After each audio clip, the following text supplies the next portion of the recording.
Let's read something out of 1 Samuel as we honor mothers today. In 1 Samuel 1, there was a man named Elkanah who lived in Ramah in the region of Zuph in the hill country of Ephraim. Elkanah had 2 wives, Hannah and Peninnah. Peninnah had children, but Hannah did not. Each year, Elkanah would travel to Shiloh to worship and sacrifice to the Lord of heaven armies at the tabernacle. Priests of the Lord at that time were 2 sons of Eli, Hophni and Phinehas. On the days Elkanah presented his sacrifice, he would give portions of meat to Peninnah and to each of her children. And though he loved Hannah, he would give her only 1 choice portion because the Lord had given her no children. So Peninnah would taunt Hannah and make fun of her because the Lord had kept her from having children. Year after year, it was the same. Let me repeat that statement. Year after year, it was the same. We take 2 or 3 seconds and read that. She lived this. Peninnah would taunt Hannah as they went to the tabernacle. Each time Hannah would be reduced to tears and would not even eat. So the closer she would get to the Lord, the more the taunting would come. "Why are you crying, Hannah?" Elkanah would ask. "Why aren't you eating? Why be downhearted just because you have no children? You have me." Typical husband response. Don't you like that one? You have me. Isn't that better than having 10 sons? Once, after a sacrificial meal at Shiloh, Hannah got up and went to pray. Eli, the priest, was sitting at his customary place beside the entrance of the tabernacle. Hannah was in deep anguish, crying bitterly as she prayed to the Lord. She made this vow, "O Lord of heaven armies, if you will look upon my sorrow and answer my prayer and give me a son, then I will give him back to you. He will be yours for his entire lifetime, and as a sign that he has been dedicated to the Lord, his hair will not be cut." As she was praying to the Lord, Eli watched her, seeing her lips moving but hearing no sound. He thought she had been drinking. Great man of God there. "Must you come here drunk?" he demanded. "Throw away your wine." "Oh, no, sir," she replied. "I haven't been drinking wine or anything stronger, but I am very discouraged, and I was pouring out my heart to the Lord. Don't think I am a wicked woman, for I have been praying out of great anguish and sorrow." "In that case," Eli said, "go in peace. May the God of Israel grant the request you have asked of him." Now, I just want to say something about that right there. This is not the greatest man of God who ever appears in the Bible, but when he spoke that blessing over her, God moved. "Oh, thank you, sir," she exclaimed. Then she went back and began to eat again, and she was no longer sad. Why? Because she had heard God. The entire family got up early the next morning, went to worship the Lord once more. Then they returned home to Ramah. When Elkanah slept with Hannah, the Lord remembered her plea, and in due time she gave birth to a son. She named him Samuel, for she said, "I asked the Lord for him." The next year, Elkanah and his family went on their annual trip to offer a sacrifice to the Lord and keep their vow. Hannah did not go. She told her husband, "Wait until the boy is weaned, then I will take him to the tabernacle and leave him there with the Lord permanently." "Whatever you think is best," Elkanah agreed. That is a shortened version or another version of happy wife, happy life. "Stay here for now, and may the Lord help you keep your promise." So she stayed home, and she nursed the boy until he was weaned. When the child was weaned, Hannah took him to the tabernacle in Shiloh. They brought along a 3-year-old bull for the sacrifice and a basket of flour and some wine. After sacrificing the bull, they brought the boy to Eli. "Sir, do you remember me?" Hannah asked. "I'm the very woman who stood here several years ago praying to the Lord. I asked the Lord to give me this boy, and he has granted my request. Now I am giving him to the Lord, and he will belong to the Lord his whole life." And they worshiped the Lord there. And on in chapter 2, but Samuel beginning verse 18. Though he was only a boy, served the Lord. He wore a linen garment like that of a priest. Each year his mother made a small coat for him and brought it to him when she came with her husband for the sacrifice. Meanwhile, Samuel grew up in the presence of the Lord. And in chapter 3, these couple of verses, verse 19 and 20, and as Samuel grew up, the Lord was with him, and everything Samuel said proved to be reliable. And all Israel, from Dan in the north to Beersheba in the south, knew that Samuel was confirmed as a prophet of the Lord. I hesitated to use the word great because Jesus didn't use that word very often. We use it a lot. Jesus didn't use it very much, unless it was in reference to great persecution, great tribulation, great deception, great darkness. Or sometimes he would say things like great faith, or you're going to have a great reward when you have gone through all of this stuff and you get over on the other side. In fact, in the Gospel of John, Jesus never utters the word great in the entire Gospel. And one of the reasons why is because great can be a bit confusing. In other words, the disciples looked at the temple and they said to Jesus, "Look at all these great buildings." You know what Jesus' reply was?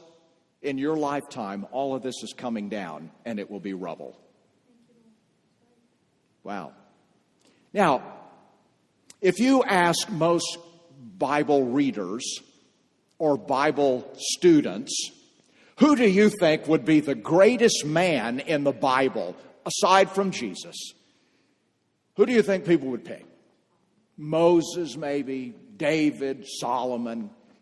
But Jesus said the greatest man born a woman was John the Baptist. We wouldn't think that.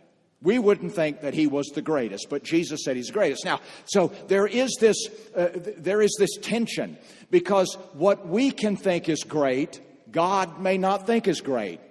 And what we don't think is great, God may think is really great.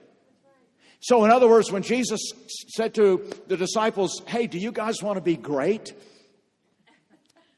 "Yes, we do." "Okay, then become a servant to all." So it is true that when Jesus said what is highly esteemed among men is an abomination to God, it may be that what we think might make for a great mother, God doesn't see that as great as all. And that what we may not think would make a great mother is actually something that is really great in the eyes of the Lord. So today, I want to take a look at what would be a great mother in the eyes of the Lord. Now, you and I both know that if we were to do the judging and the evaluations and the estimations, that our evaluations would always change. How many of you know that your parents got smarter the longer you lived? Our evaluation, and somebody say, "Oh, I had a great mother. She always let me stay up late. She gave me popsicles every day, this and that." That may not be what a great mother is. So let me give you 3 characteristics today out of Hannah's life of what a great mother is. You ready?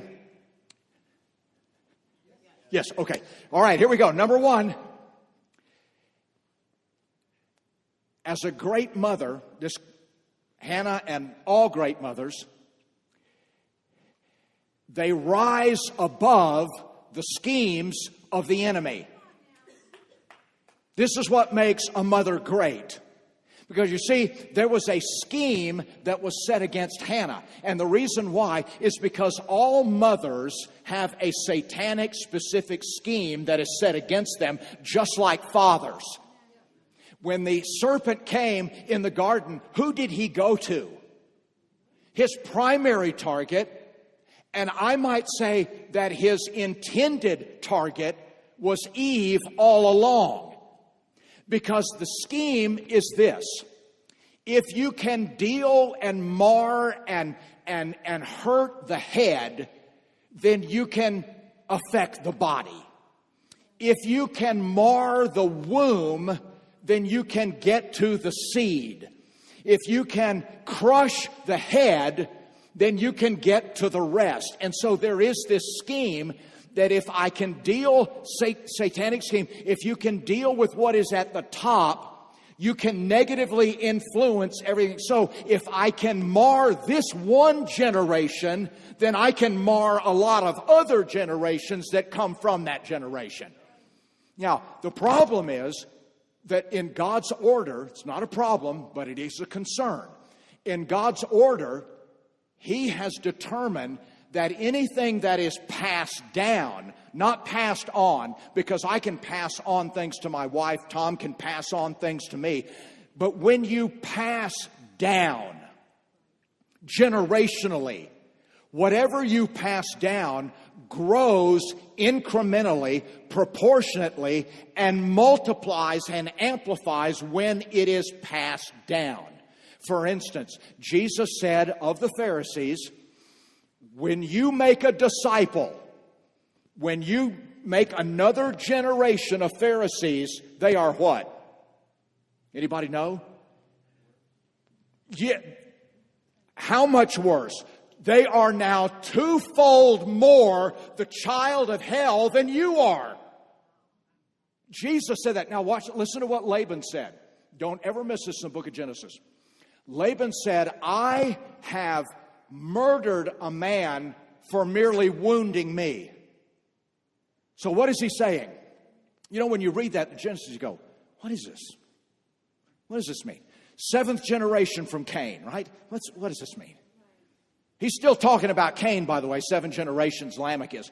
And what is Lamech saying? Lamech is saying this, I got wounded, but when I passed it down, it turned into murder.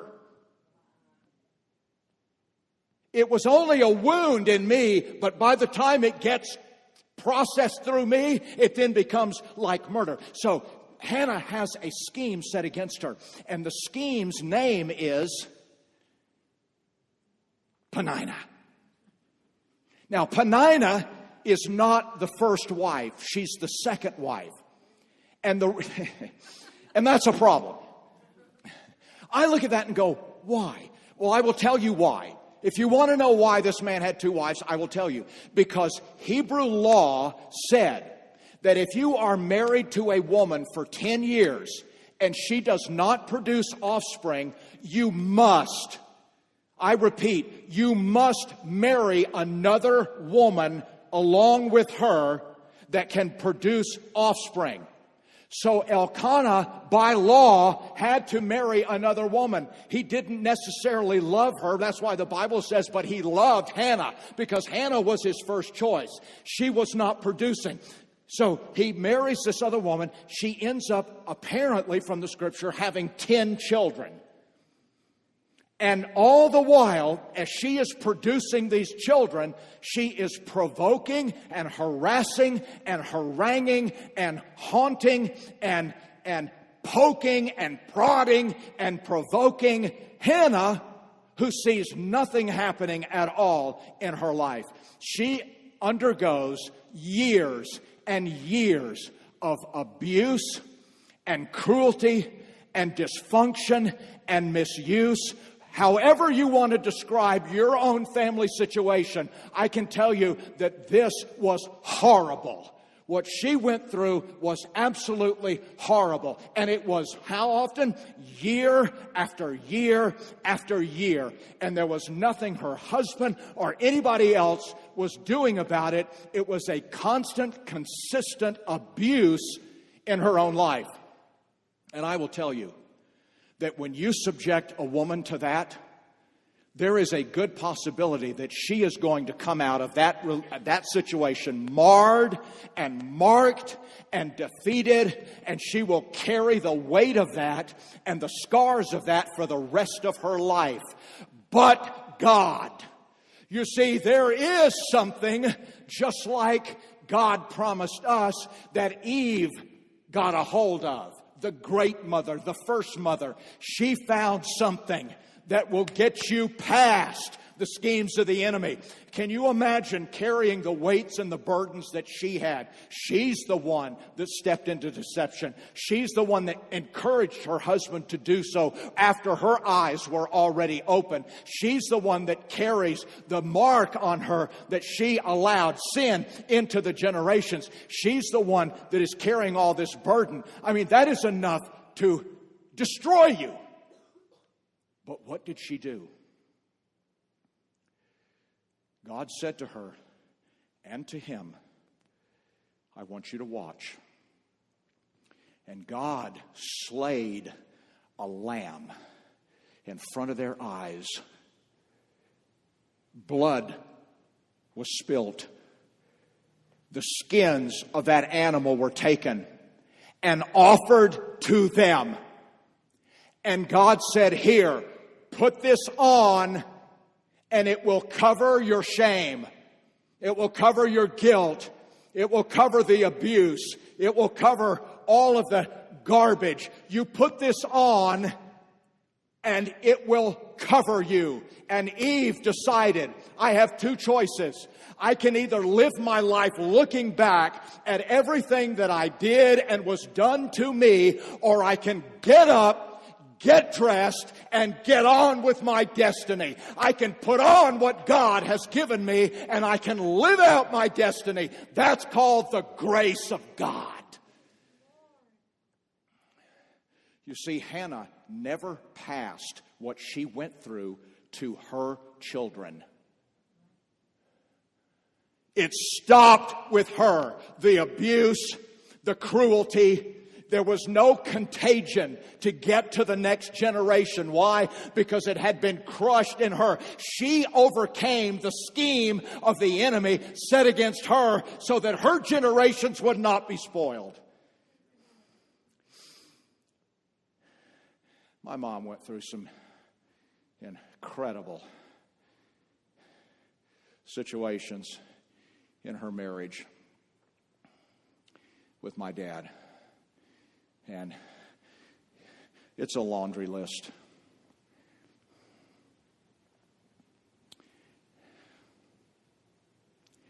I never, ever, once in my life, until the day she died, at 90 years of age, I never once heard her ever utter an unkind word or a hurtful remark about my father.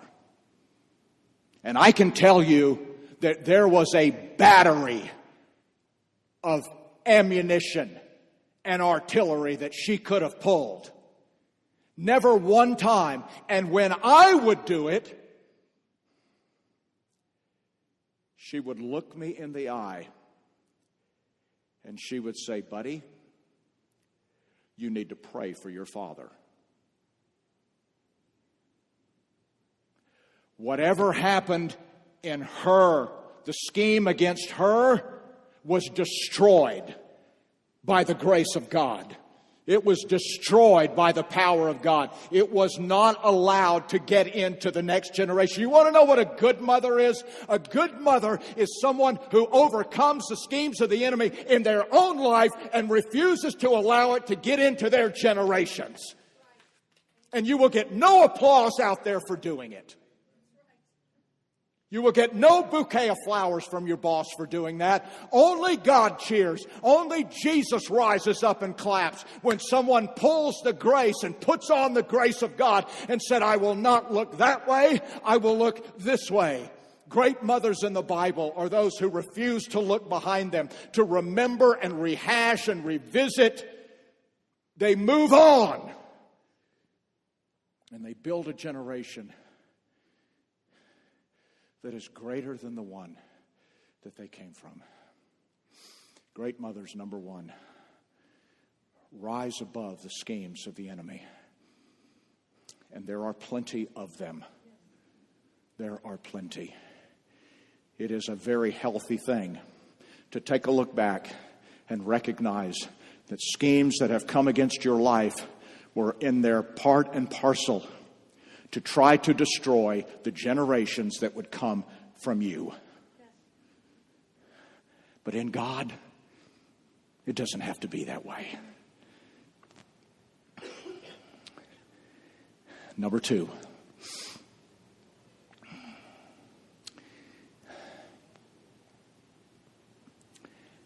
Great mothers return their children back to the Lord. Now, this sounds honorable, it sounds commendable, it sounds religious, sounds good. Or you could take the other perspective, and this is an absolute nightmare. You're asking me to give up my child? Who in their right mind does that? I'm going to give over my child? I'm going to give my child away? Well, let me tell you how difficult this was for her. Here is what she said.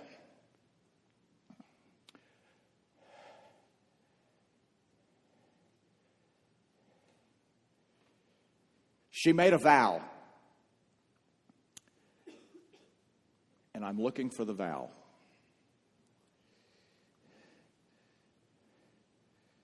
Yes, there it is. Chapter 1, verse 27-20. I asked the Lord to give me this boy. He has granted my request. Now I am giving him to the Lord. And he will belong to the Lord his whole life. So what's the point? What's the point of getting something you have to give right back anyway? Oh, we're going to give you a brand new car, but you have to give it back tomorrow. Here's the other one. If you give me a son, I will give him back to you. She had made a vow. Now, this is not straightforward, but this is so powerful because great mothers understand the power of this. Because when Hannah is giving her child back, she is not just offering into some great situation. First of all, don't miss this. Hannah is giving her child back before he knows the Lord. The hardest kids to give back to God are the ones who don't know the Lord yet, because we want to help, we want to do stuff, we want to manage, we want to fix, we want to prompt, we want to kick, we want to goad, we want to prod, we want to provoke, we want to ask them why you're not in church, we want to get right in the middle of it. But the hardest ones to give back to God are the ones who have yet to know the Lord. You see, Samuel had no righteous foundation in his life when she let him go. He was too young. He was no foundations. She gave him back to the Lord. There were no Bible tracts in his pocket. He had no Bible with him. Nothing. She just literally gave him back to the Lord. Secondly, when she gave her child back to the Lord, it was at a very low season in Israel. God was not moving in this nation. The Bible says the word of the Lord was precious, and there was no widespread revelation. Things were dry prophetically. This was not a godly nation. It was a very secular, irreligious season of Israel, and there was nothing happening. It was not like she got all prophetic and anointed and said, "Oh, I'm going to give my child to the Lord." There was just nothing going on. And on top of that, she gave her son to the house of Eli.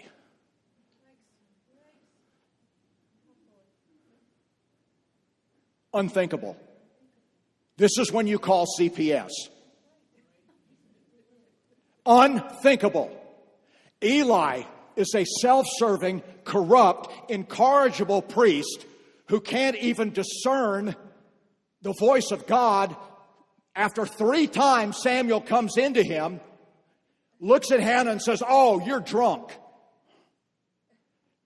She is putting her son into the house of Eli. And the house of Eli includes his sons, Phinehas and Hophni, who were absolutely devoid.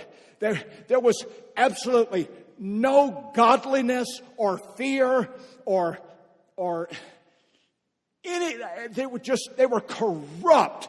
They were immoral. They were perverse, perverted sons who were absolutely void of any godliness at all. And she knew it when she let her son go. Now, consider this. You know what great mothers do in the Bible? They let their kids go. They give their kids back to God. You know Moses' mother did that? When she pushed him into the Nile because she had to, because she could no longer hide him, and because the purposes of God were weighing down on her so heavily, when she pushed him into the Nile, she pushed him right into the house of Pharaoh. When Rebekah gave Jacob back, she pushed him into the house of Laban, which was a horrific experience. Samson's mother did not want to release her son into that Philistine world, but she knew she had to. You see, what do great mothers know? What do great mothers know? Great mothers know that when you give your children back to the Lord, regardless of what age they are, when you give them back to the Lord and out from under your control, because we love control. We want to help our children. We want to manipulate our children. We want to make our children. We want to do this and that. And God says, no, you give me your child. I mean, give it. Not, okay. You give it like Hannah did. What do great mothers know?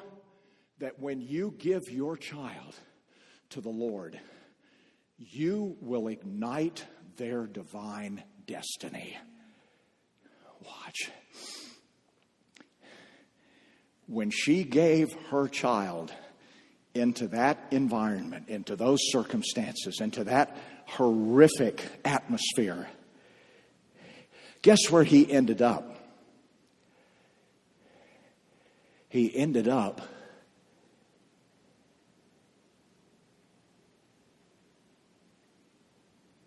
you ready? He ended up right next to God. For 8, 10, 12 hours a day. You know what he's doing? He's walking around, where? In the house of the Lord. And when he's sleeping, where's he sleeping? He is sleeping right next to the ark. He's a veil away from the ark and the lampstand. He's right there. May I ask you? No. May I tell you? There is no child in Israel at this point in time that is any closer to God than the one she just gave back. What'll happen to my child? I'll tell you what'll happen. They'll get right next to the presence of God. You may not be able to see it. You may not be able to measure it, but God has a destiny. And when you get them, by the way, you have to let them go in order for God to call them out. Because they can't hear the voice if they're back home with you. Wow. Wow.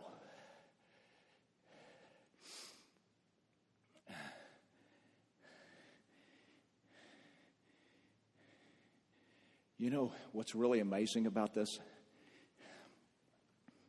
There's something called the midrash. Midrash. Midrash. It is a collection of rabbinical writings and literature. It is not biblical. It is extra-biblical, we call it. But it is an interpretation of things. You know what the Midrash says about this story?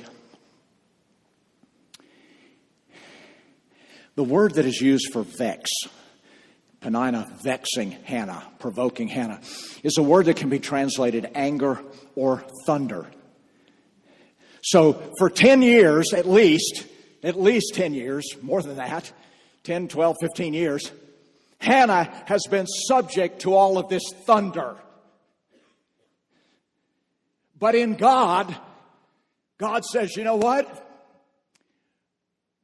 Whenever you have thunder, you're going to have rain.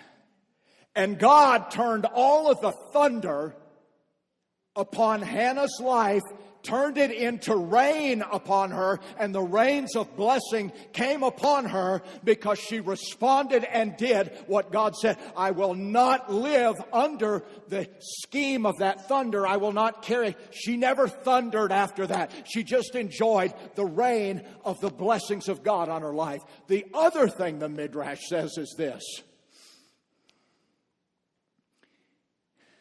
Peninnah had 10 children. Hannah had none. Every time Hannah had a child, Peninnah lost 2 of her children.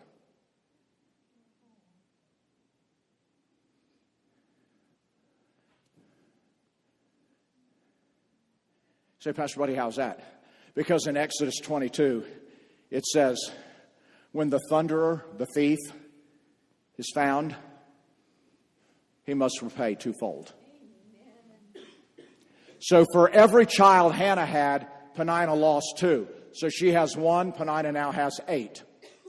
Hannah has her second child. By the way, Hannah had 5 children altogether. Second child, Peninnah lost another 2. She's now down to 6.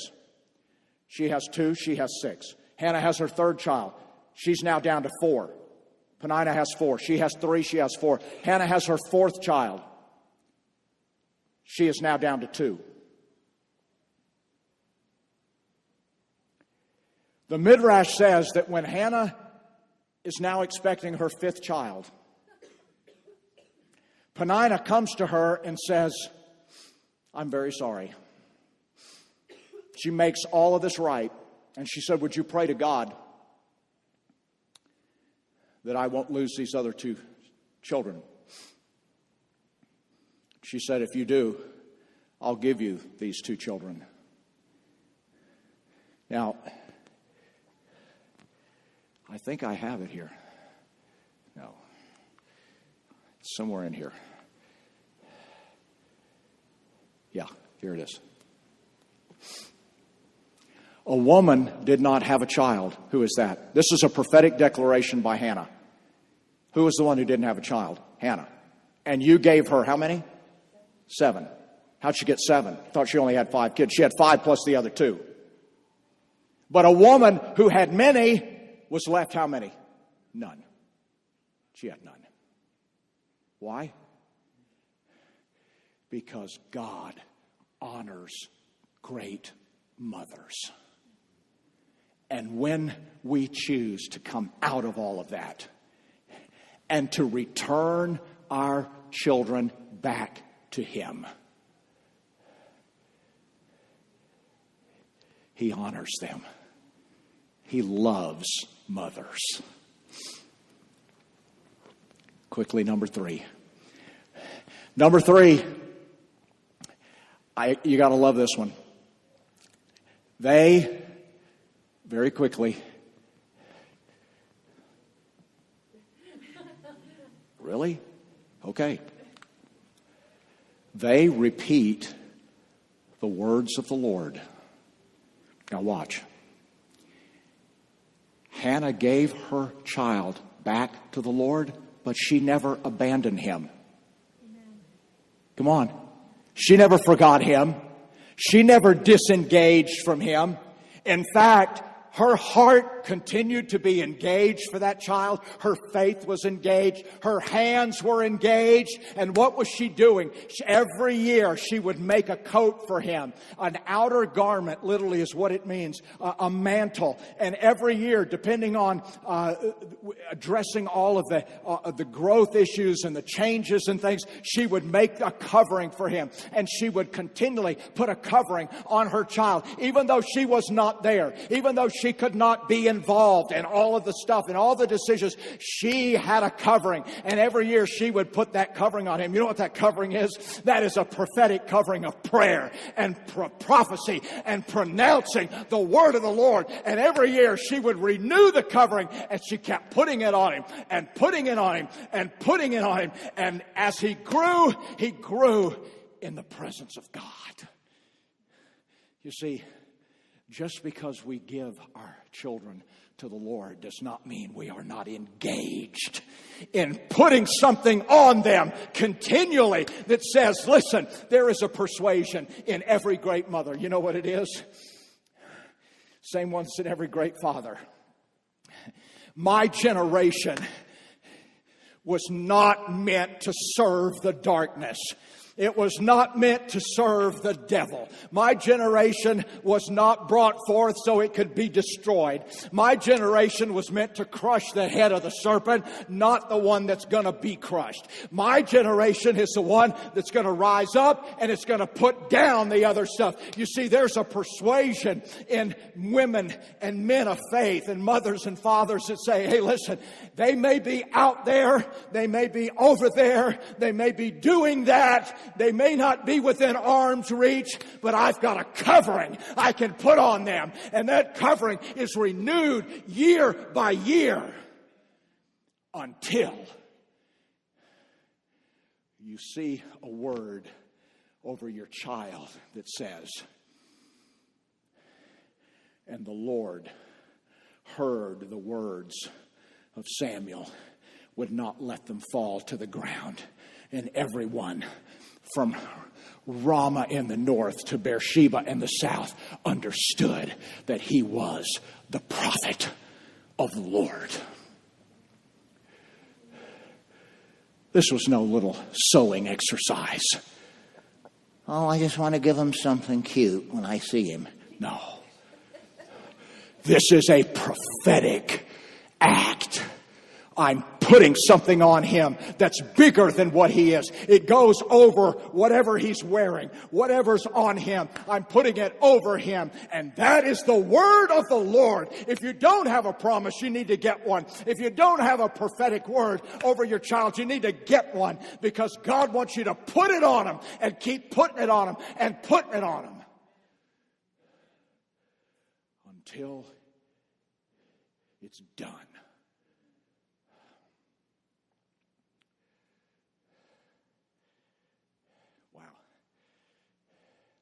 I asked my wife a couple of weeks ago, I said, you going to minister during Mother's Day? You know what she said to me? I don't have a word. Must be nice to say that, huh? Because then I said, well, I better go get one.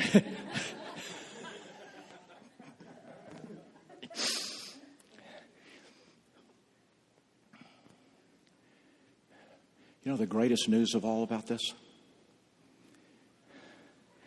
Any mother can be a great mother. Why? Because all of the things that we just talked about, any mother can do. You don't have to go to Bible school.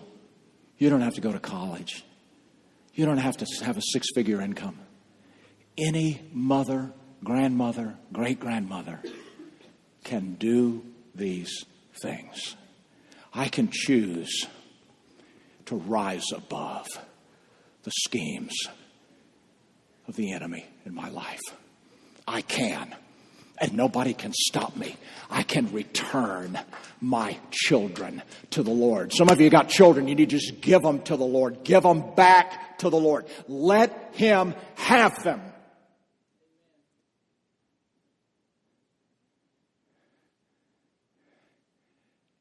Nobody can stop me from getting a word over my child.